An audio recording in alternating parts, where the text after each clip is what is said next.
샬롬, 류 선생의 구속사 천국열차, 유도순 목사님의 신구약 성경 파노라마를 낭독하는 시간입니다. 이번에는 출애굽기 17장입니다. 반석이신 그리스도. 요절은 17장 6절입니다. 내가 거기서 호렙산 반석 위에 너를 대하여 서리니 너는 반석을 치라. 그것에서 물이 나리니 백성이 마시리라. 모세가 이스라엘 장로들의 목전에서 그대로 행하니라. 17장은 크게 두 부분으로 나누어집니다. 앞부분은 이스라엘 백성들이 르비딤에 이르렀으나 마실 물이 없어서 또다시 원망하는 내용이고, 뒷부분은 아멜렉과의 전쟁입니다. 이는 출애굽한 여호와의 군대가 싸운 첫 싸움입니다. 그렇다면 반석에서 솟아나는 물을 마신 것과 아멜렉과의 싸움이 구속자적으로 볼 때 어떤 의미와 연관이 있을까요? 이 점을 두 단원으로 나누어 상고하겠습니다. 첫째 단원 1절에서 7절 반석을 치라. 둘째 단원 8절에서 16절 산꼭대기에 서리라. 첫째 단원 1절에서 7절 반석을 치라. 이스라엘 자손의 온 회중이 여호와의 명령대로 신 광야에서 떠나 르비딤의 장막을 쳤으나 백성이 마실 물이 없는지라. 1절 거기서 백성이 물에 가라매 그들이 모세를 다하여 원망하여 가로되 당신이 어찌하여 우리를 애굽에서 인도하여 내어서 우리와 우리 자녀와 우리 생축으로 목말라 죽게 하느냐. 3절 하고 또 죽이려 한다는 원망이 터져나온 것입니다. 16장이 무엇을 먹을까에 대한 염려라면 17장은 무엇을 마실까에 대한 염려인 것입니다. 그런데 그들은 염려만 하고 있는 것이 아니라 원망 3절을 하고 있는 것입니다. 그리고 원망하는 까닭은 어찌하여 우리를 애굽에서 인도하여 내었느냐는 것입니다. 애굽이라는 말만 들어도 지긋지긋할 터이인데 그들은 계속 애굽을 들먹이며 못 잊어합니다. 성도들에게 애굽은 세상의 상징입니다. 육적 출애굽이라는 거울을 통해서 세상에 대한 미련을 버리지 못하고 연연하고 있는 우리 자신의 모습을 보게 됩니다. 성경은 말씀합니다. 이 세상이나 세상에 있는 것들을 사랑치 말라. 누구든지 세상을 사랑하면 아버지의 사랑이 그 속에 있지 아니하니 이는 세상에 있는 모든 것이 육신의 정욕과 안목의 정욕과 이생의 자랑이니 다 아버지께로 쫓아온 것이 아니오 세상으로 쫓아온 것이라. 이 세상도 그 정욕도 지나가되 오직 하나님의 뜻을 행하는 이는 영원히 거하느니라. 요한일서 2장 15절에서 17절. 여호와께서 모세에게 이르시되 백성 앞을 지나가서 이스라엘 장로들을 데리고 하수를 치던 너의 지팡이를 손에 잡고 가라. 내가 거기서 호렙산 반석 위에 너를 대하여 서리니 너는 반석을 치라. 그것에서 물이 나리니 백성이 마시리라 하십니다. 5절에서 6절. 이 장면을 상고함에 있어서는 영적인 통찰력이 필요합니다. 반석 위에 서신 하나님.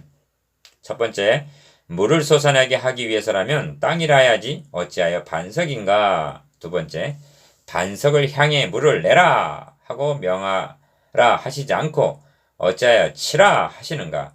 민수기 20장 8절에서는 그들의 목전에서 너희는 반석에게 명하여 물을 내라 하라 하시지 않았던가. 세 번째, 어찌하여 하수를 치던 너의 지팡이라고 말씀하시는가. 모세가 반석을 쳤으나 이는 육신의 눈으로 본 것이요 실은 하나님 자신이 치심을 당했던 것입니다. 왜냐하면 내가 거기서 호렙산 반석 위에 너를 대하여 서리니 6절 상반절 하고 그 반석 위에 서신 분은 하나님이셨기 때문입니다. 또한 하수를 치던 지팡이 7장 20절이란 물이 변하여 피가 되게 한 정죄의 지팡이를 의미하고 있는 것입니다. 그러므로 정죄의 지팡이로 반석 위에 서신 하나님을 친 셈입니다. 성령에 의하여 영감된 사도는 침을 당한 반석에 대하여 해석하여 주기를 다 같은 신령한 음료를 마셨으니 이는 저희를 따르는 신령한 반석으로부터 마셨음에 그 반석은 곧 그리스도시라. 고린도전서 10장 4절 하고 증거하고 있습니다. 이는 그리스도께서 치심 즉 십자가상에서 그 육체를 찢으심으로 생명수 샘물이 솟아나게 될 것에 예표했던 것입니다. 이 점을 선지서는 만군의 여호와가 말하노라 가라 깨어서 내 목자 내 짝된 자를 치라 하고 그리스도의 고난을 예언하면서 그가 치심을 당하게 되는 그 날의 죄와 더러움을 씻는 셈이 다윗의 족속과 예루살렘 거민을 위하여 열리리라고 말씀하고 있습니다. 스가랴 13장 1절 7절 출애굽기 16장 17장을 통해서 계시하신 말씀이 신약성경에 와서 만나는 요한복음 6장에서 내가 곧 생명의 떡이로라 요한복음 6장 48절에서 50절로 성취되고 생수는 7장에서 누구든지 목마르거든 내게로 와서 마시라 나를 믿는 자는 성경의 이름과 같이 그 배에서 생수의 강이 흘러나리라 에서 성취되었던 것입니다. 요한복음 7장 37절에서 38절 내게로 와서 마시라 모세는 그곳 이름을 마사라 또는 무리바라 불렀다고 말씀합니다. 7절 마사란 시험하다는 뜻입니다. 불신앙이란 원망을 낳게 되고 원망은 결국 여호와께서 우리 중에 계시인가 아닌가 7절 하반절 하고 하나님 자신을 의심하는 데서 나오는 것입니다. 또한 무리바란 다투는 뜻입니다. 그들은 하나님께 투덜대면서 어찌하여 우리를 애굽에서 인도하여 내었느냐 하고 논쟁을 하였다는 의미입니다. 여기서 우리로 생각에 잠기게 하는 점이 있습니다. 하나님은 16장에서도 원망하는 그들을 향하여 한마디 책망이 없이 만나를 내려주셨고 17장에서도 하나님을 시험하며 다투는 자들에게 노하심이 없이 생수를 마시게 해주셨다는 점입니다. 이 점을 학자들은 불가해한 점으로 여기고 있습니다. 인간의 상식으로는 이해할 수가 없고 하나님의 보편적인 공의로는 용납이 되지 않기 때문입니다. 그런데 구속사라는 맥락으로 바라볼 때에만 깨달음과 깊은 감동을 받게 되는 것입니다. 이를 통해서 나타내시고자 하는 진리는 명백합니다. 만나와 생수가 예수 그리스도에 대한 표징이라면 우리가 아직 연약할 때, 우리가 아직 죄인 되었을 때, 곧 우리가 원수 되었을 때 로마서 5장 6절에서 10절 자기 아들을 아끼지 아니하시고 내어 주실 것을 나타내고 있는 것입니다. 우리 주님께서 위하여 죽어주신 자들이란 연약한 자, 죄인, 원수들이었습니다. 다시 강조합니다만 주님이 죽어주신 시점은 우리가 아직 연약할 때, 죄인 되었을 때, 곧 원수 되었을 때에입니다. 이런 시점에 이런 무가치한 자들을 위하여 주님은 자원하여 죽어주셨던 것입니다. 만나를 먹여주시고 생수를 마시게 해주시는 하나님의 의중에는 이러한 계획하심과 사랑이 충만했던 것입니다. 또 다른 일면은 내가 너희를 젖으로 먹이고 밥으로 하지 아니하였노니 이는 너희가 감당치 못하였거니와 지금도 못하리라. 고린도전서 3장 2절 한대로 저들이 애굽에서 나온 지 얼마 안 되는 어린아이 신앙이었기 때문일 것입니다. 둘째 단원 8절에서 16절 산 꼭대기에 서리라. 때에 아말렉이 이르러 이스라엘과 르비딤에서 싸우니라. 모세가 여호수아에게 이르되 우리를 위하여 사람을 택하여 나가서 아말렉과 싸우라. 내일 내가 하나님의 지팡이를 손에 잡고 산 꼭대기에 서리라.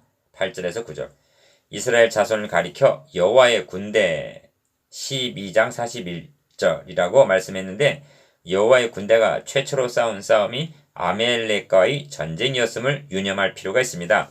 아말렉은 에서의 손자입니다. 그가 한 족장 창세기 36장 9절에서 16절이 되었는데 여호와의 군대를 공격해온 아말렉은 그 후손들입니다. 그러니까 에서와 야곱의 싸움은 리브가의 복중에서 시작되어 자손 대대로 싸우고 있는 셈입니다. 16절 그런 맥락으로 볼 때 아말렉은 뱀의 후손의 줄기가 되어 여자의 후손의 줄기를 미워하고 대적하는 자들을 상징한다 하겠습니다. 여호와의 군대를 대적한 것은 곧 하나님을 대적한 것이요 나아가 하나님께서 출애굽을 통하여 이루어 나가시려는 구원 계획을 이루지 못하도록 최초로 대적한 자가 아말렉이었던 것입니다. 그러므로 훗날 모세는 이때를 회상하기를 그들이 하나님을 두려워하지 아니하고 너를 길에서 만나 피곤함을 타서 너의 뒤에 떨어진 약한 자들을 쳤느니라. 신명기 25장 18절 하고 그들이 호전적이고도 야비한 족속임을 말해주고 있습니다. 그러므로 하나님께서는 내가 아말렉을 도말하여 천하에 기억함이 없게 하리라고 말씀하셨던 것입니다. 14절. 사울이 왕이 되었을 때에 그에게 주어진 첫 과제가 만군의 여호와께서 이같이 말씀하시기를 아말렉이 이스라엘에게 행한 일, 곧 애굽에서 나올 때 길에서 대적한 일을 내가 추억하노니. 사무엘상 15절 2절. 지금 가서 아말렉을 쳐서 진멸하라는 명이었습니다. 아말렉과 싸우라. 모세가 여호와에게 이르되 우리를 위하여 사람들을 택하여 나가서 아말렉과 싸우라. 내일 내가 하나님의 지팡이를 손에 잡고 산꼭대기에 서리라 합니다. 9절. 이 대목에서 주목해야 할 몇 가지 요점이 있습니다. 산꼭대기에 서겠다고 말씀합니다. 하나님의 지팡이를 손에 잡고 서겠다는 것입니다. 모세의 팔이 피곤했다고 말씀합니다. 12절. 아론과 훌이 모세의 손을 붙들어 올렸다고 말씀합니다. 그 결과는 아말렉을 파하고 여호와 니시가 되었습니다. 15절. 우리는 이 대목을 설교하기를 기도의 손이 내려와서는 아니 된다. 목사님이 피곤치 않도록 보필할 아론과 훌은 누구인가? 라고 호소합니다. 만일 여기서 멈춘다면 중요한 것을 놓치게 되는 것입니다. 이 점에서 모세의 손이나 지팡이나 아론과 훌을 너무 내세워서는 아니 됩니다. 이를 통해서도 높임을 받아야 할 분은 그리스도인 것입니다. 왜냐하면 모세가 손을 들므로 승리할 수 있었던 것은 우리를 위하여 간구하시는 자, 로마서 8장 34절 그러신 예수 그리스도를 예표하고 있기 때문입니다. 모세는 산꼭대기에 올라갔으나 그리스도는 하늘에 오르사 하나님 우편에 계십니다. 모세의 팔은 피곤하여 자주 내려왔으나 예수는 영원히 계신 고로 그 제사 직분도 갈리지 아니하나니 그러므로 자기를 힘입어 하나님께 나아가는 자들을 온전히 구원하실 수 있으니 이는 그가 항상 살아서 저희를 위하여 간구하심이니라 인 것입니다. 히브리서 7장 24절에서 25절. 예수를 바라보라. 여호수아는 피곤하고 마음이 약하여 지려는 순간마다 산꼭대기에 선 모세를 바라보았을 것입니다. 그런데 신약의 성도들이 바라보아야 할 사람은 모세가 아닙니다. 성경은 말씀합니다. 믿음의 주요 또 온전케 하시는 이인 예수를 바라보자. 저는 그 앞에 있는 즐거움을 위하여 십자가를 참으사 부끄러움을 개의치 아니하시더니 하나님 보좌 우편에 앉으셨느니라. 너희가 피곤하여 낙심치 않기 위하여 죄인들의 이같이 자기에게 거역한 일을 참으신 자를 생각하라 하십니다. 히브리서 12장 2절에서 3절. 스데반 집사를 보십시오. 그는 결정적인 순간에 스데반이 성령이 충만하여 하늘을 우러러 주목하여 하나님의 영광과 및 예수께서 하나님 우편에 서신 것을 보고 말하되 보라 하늘이 열리고 인자가 하나님 우편에 서신 것을 보노라 고 외쳤던 것입니다. 사도행전 7장 55절에서 56절. 그러므로 그리스도의 군사들이 승리할 수 있는 비결은 자신이 기도할 뿐만이 아니라 결정적인 원동력은 항상 살아서 저희를 위하여 간구하시는 대장 되시는 예수 그리스도로 말미암아서임을 명심해야만 합니다. 17장은 전반부 1절에서 7절에서 반석을 치라 6절이라고 하신 즉 우리를 위하여 죽임을 당하신 그리스도를 계시해 주고 있고 후반부 8절에서 16절에서는 죽으실 뿐만 아니라 다시 살아나셔서 하나님 우편에 계신 자의 우리를 위하여 간구하시는 그리스도를 계시해 주고 있는 것입니다. 이를 알았기에 모세가 단을 쌓고 그 이름을 여호와 니시라 하였던 것입니다. 15절. 여호와 니시란 여호와는 나의 깃발이라는 뜻입니다. 여호와 니시는 승리를 의미합니다. 성경은 말씀합니다. 우리가 너의 승리로 인하여 개가를 부르며 우리 하나님의 이름으로 길을 세우리니 여호와께서 너의 모든 기도를 이루시기를 원하노라. 시편 20편 5절. 우리도 이렇게 찬양할 것밖에 없습니다. 여호와 니시. 오늘의 아말렉. 이제 남은 문제는 오늘을 살아가고 있는 성도들에게 있어서 아말렉은 누구인가라는 문제가 대두됩니다. 이를 문맥적으로 더듬어 보면 하나님의 백성들은 첫 번째 홍해를 건넌 후 15장에 두 번째 우선적으로 먹고 16장 마시는 17장 전반부 문제로 시험을 당했습니다. 이 문제가 해결이 되자 때에 아말렉이 이르러 하고 세 번째 아말렉과의 싸움이 직면하게 되는 문맥인 것입니다. 그렇다면 구원 얻은 성도들이 직면하게 되는 첫 싸움이 무엇이란 말인가? 하나님 백성들이 홍해를 건너기까지의 주적이 바로였다면 구원 문제죠. 광야에 접어들어서 만나게 되는 첫 적은 아말렉, 성화 문제인 것입니다. 창세기 25장에서 보는 바대로 야곱이 영에 속한 자라서 장자 그리스도의 줄기의 축복에 전 생애를 걸었다면 아말렉의 할아버지격인 에서는 팥죽 한 그릇의 장자의 축복을 팔아먹은 육의 대명사입니다. 그런데 두 국민이 리브가의 복중에서 싸우듯이 성도 안에서 육신의 소욕과 성령의 소욕이 공존하고 있는 것입니다. 그리하여 육체의 소욕은 성령을 거스리고 성령의 소욕은 육체를 거스리나니 이 둘이 서로 대적함으로 너희의 원하는 것을 하지 못하게 하려 함이니라고 말씀합니다. 갈라디아서 5장 17절. 그러므로 먼저는 죄의 권세 바로로부터의 구원이요.